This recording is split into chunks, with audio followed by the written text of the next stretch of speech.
Friends, welcome on TB classes. हमने हमारे पिछले वीडियो में एनएमआर स्पेक्ट्रोस्कोपी के नोट्स देखे। आज हम पार्ट 4 की बात करेंगे। ये हमारा इस यूनिट का लास्ट पार्ट होगा। अगर आप इससे पहले हमारे चैनल पर नए हो तो चैनल को सब्सक्राइब करो और देखो आज के नोट्स। तो आज हम देखेंगे युग्मन स्थिरांक, जिसे इंग्लिश में बोलते हैं कपलिंग कांस्टेंट। तो देखो, किसी मल्टीप्लेट या बहुक के निकटतम दो शिखरों के केंद्र बिंदुओं के मध्य की दूरी को युग्मन स्थिरांक कहते हैं। समझना क्या है कि देखो, मैंने कल आपको क्या बताया था, स्पिन विपाटन में एनएमआर संकेत 2 भागों में, 3 भागों में, 4 भागों में विभाजित हो जाता है। तो मान लो ये कोई एनएमआर संकेत है जो कि 2 भागों में बढ़ चुका है, ठीक है। तो ये जो 2 लाइन है ना, इन दोनों लाइनों के बीच की दूरी को ही क्या बोलेंगे हम, युग्मन स्थिरांक। समझ आ गया आपको बात को? एक बार फिर देख लो कि ये है हमारा एनएमआर संकेत जो कि 2 भागों में बढ़ गया, और इन दोनों के जो बीच की दूरी है ना, उसे क्या बोलेंगे, युग्मन स्थिरांक। इसे जे से प्रदर्शित किया जाता है। इसका मान 0 से 20 हर्ट्ज के मध्य होता है, ठीक है। अगर इसकी यूनिट की बात करें तो युग्मन स्थिरांक की इकाई है साइकिल पर सेकंड, या कौन सी, हर्ट्ज।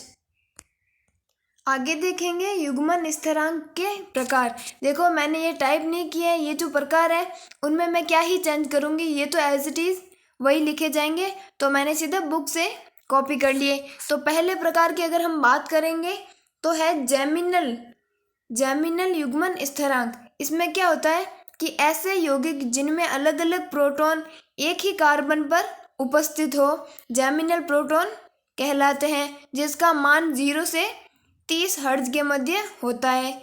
देखो कैसे, किसमें क्या होता है कि एक ही कार्बन पर ये दोनों प्रोटॉन प्रेजेंट है। आया समझ?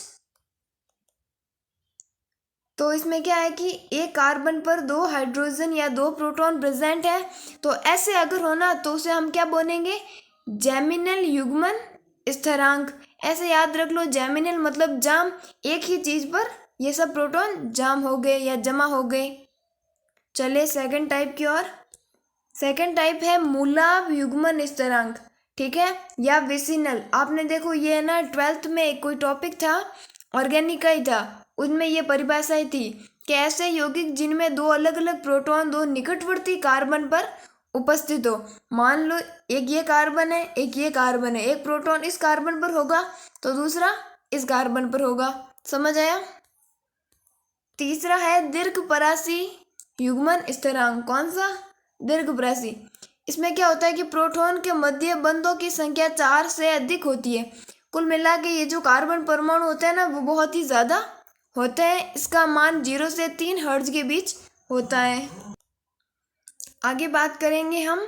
आज हम पढ़ेंगे, देखो हमारी बुक में है ना काफ़ी सारे यौगिकों के एनएमआर स्पेक्ट्रम पूछे गए हैं। मैं इस हमारे वीडियो में सिर्फ एक ही बताऊंगी, बाकी वाले आप देखना, खुद ट्राई करना, वो हो जाएंगे। एक अगर आप समझ लोगे ना तो बाकी वाले ऑटोमेटिक सॉल्व हो जाएंगे। और फिर भी आपसे नहीं हो या कोई प्रॉब्लम हो तो आप कमेंट में बताना, मैं उन पर अलग से वीडियो बना दूंगी। तो आज हम देखेंगे एथिल ब्रोमाइड का एनएमआर स्पेक्ट्रम। इस पूरे चैप्टर का सबसे इम्पोर्टेंट अगर हम बात करें ना तो एनएमआर स्पेक्ट्रम निकालते कैसे हैं, वही वाली बात यहाँ पर होने वाली है। बाकी सब तो पहले परिभाषाएं थी, मेथड था, लेकिन जो मेन है ना अब वही है। तो आज हम पढ़ेंगे एथिल ब्रोमाइड का एनएमआर स्पेक्ट्रम।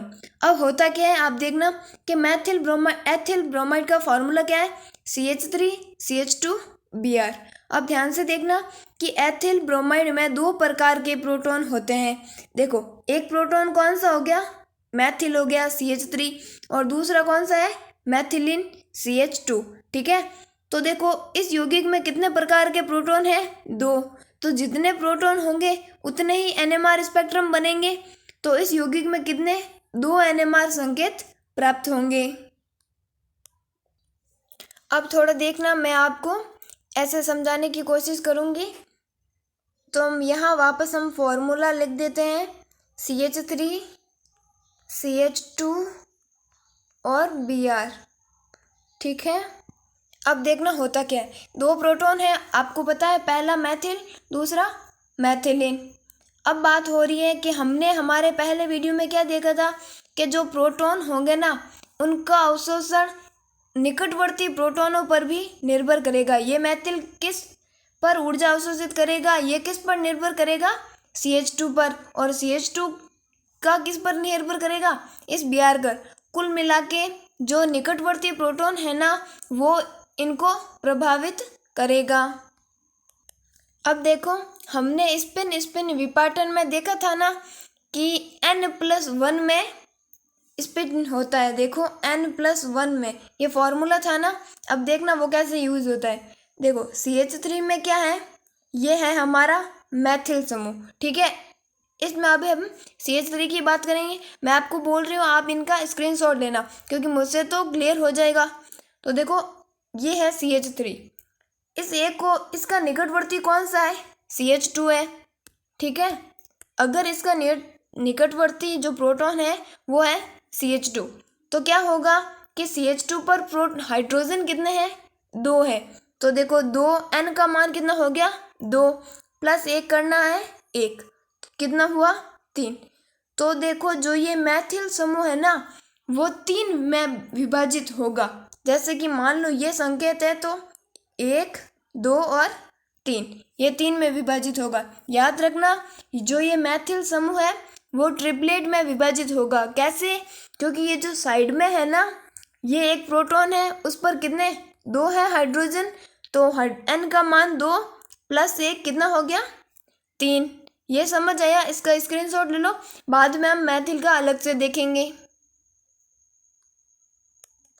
अब देखो वापस से मैथिल वाले की बात करेंगे कि ये हो गया CH3, ये हो गया CH2 और ये हो गया Br। अब थोड़ा ध्यान से देखना कि देखो इसका तो हमने देख लिया कितने में होगा, 3 में विभाजित होगा क्योंकि 2 + 1 कितना है, 3।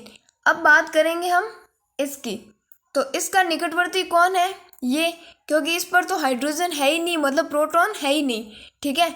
तो इस पर प्रोटॉन कितने हैं, 3, N का मान 3 हो गया, और वो +1 फॉर्मूले वाला कितना हो गया, 4। तो जो ये बीच वाला है ना वो कितने में विभाजित होगा, 4 में, रह जाएगा याद। अब और देखो, अब ये क्या बोल रहे हैं कि देखो CH2, मैंने आपको कल बताया था ना कि माइनस इफेक्ट वाला और प्लस इफेक्ट वाला, तो ये जो Br है ना वो किससे जुड़ा हुआ है, इस CH2 से जुड़ा हुआ है, क्योंकि इससे तो सिर्फ यही जुड़ा हुआ है, लेकिन ये बीच वाले से ये दोनों जुड़े हुए हैं। तो Br क्या करेगा, इलेक्ट्रॉन अपनी तरफ ले लेगा, जिससे क्या होगा, ये जो प्रोटॉन है ना उनका परिरक्षण नहीं हो पाएगा। कुल मिला के इनका क्या हो जाएगा, विपरिरक्षण। और विपरिरक्षण वाले क्या करते हैं, निम्न क्षेत्र में ही ऊर्जा को अवशोषित कर लेते हैं। फिर अब मैं आपको डायग्राम से भी समझाऊंगी, आप इसका स्क्रीनशॉट ले लेना। अब आ जाओ डायग्राम में। देखो ये डायग्राम है, मैंने डायरेक्ट बुक से कॉपी पेस्ट किया है, आपको इस डायग्राम में समझना है। देखो तो डायग्राम में क्या है कि ये हो रहा है यहाँ 0 से लेकर 7 तक, ये कोई भी मतलब ज़्यादा भी 10 तक होते हैं, और ऊपर बात करें तो 0 से लेकर 500। अब मैं आपको बता दूँ जितने भी पीछे और एग्जाम्पल है ना हमारे बुक में, उनमें आपको बस ये मतलब पैटर्न याद रखना है कि कैसे बनाना है। तो अब मेन बात तो ये है कि जो अगर हम इनमें निम्न क्षेत्र और उच्च क्षेत्र की बात करें ना तो ध्यान से सुनना, ये जो है ना ये कौन सा है, मतलब इधर वाला साइड ये तो है उच्च क्षेत्र, ठीक है। और इसकी बात करें तो ये कौन सा है, निम्न क्षेत्र हो जाएगा। थोड़ा है डिफिकल्ट, पर आप याद रखना कि ये तो हो जाएगा। अगर हम ऐसे जैसे हम 0 लिखेंगे ना तो ये जो स्टार्टिंग में करेंगे ना वो तो हो जाएगा उच्च क्षेत्र, और ये कौन सा है, निम्न क्षेत्र। और हम जानते हैं कि उच्च क्षेत्र में अवशोषण कब होता है, जब परिरक्षण होता है, क्योंकि वो चारों ओर से घेर लेते हैं तो हमें ऊर्जा बढ़ानी पड़ती है। और निम्न क्षेत्र में अवशोषण कब होता है, जब विपरिरक्षण होता है, ठीक है, जब इलेक्ट्रॉन कोई दूसरा अपनी ओर खींच लेता है। तो अब थोड़ा ध्यान से देखना कि देखो ये है CH3 CH2 Br। हम जानते हैं जो CH3 था ना वो तो किस में, ट्रिपलेट में विभाजित होगा, और जो CH2 है वो क्वार्टेट मतलब 4 में विभाजित होगा। अब देखना ये जो CH2Br था, मैंने क्या बोला था, इस Br की वजह से क्या होगा, विपरिरक्षण होगा। तो अब जाहिर सी बात है ये तो उच्च क्षेत्र है और ये कौन सा है, निम्न क्षेत्र, जिससे होगा क्या कि विपरिरक्षण वाला तो इधर आएगा। देखो मैंने अभी बताया था ना कि तो विपरिरक्षण होगा तो वो किस साइड बनेगा, इस साइड, क्योंकि ये कौन सी साइड है, निम्न क्षेत्र की, और ये कौन सी साइड है, उच्च क्षेत्र की। तो अगर हमें पता है कि ये जो CH2 है वो कितने में विभाजित होगा, 4 में, तो देखो सिग्नल बना दिया है 1 2 3 और 4। आया समझ। अब हम बात करेंगे ये H क्या है। तो आप ये H कौन से, ज़्यादा टेंशन लेने की बात नहीं है, ये H है CH2 पर हाइड्रोजन कितने थे, 2, तो यहाँ क्या लिख दिया, 2H।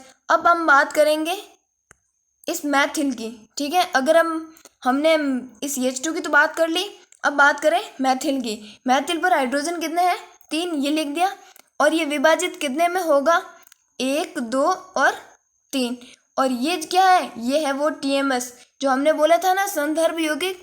ये तो आपको हर एक में बनाना ही है पहले, और फिर आपको देख लेना है कि किसका विपरिरक्षण होगा, किसका परिरक्षण होगा।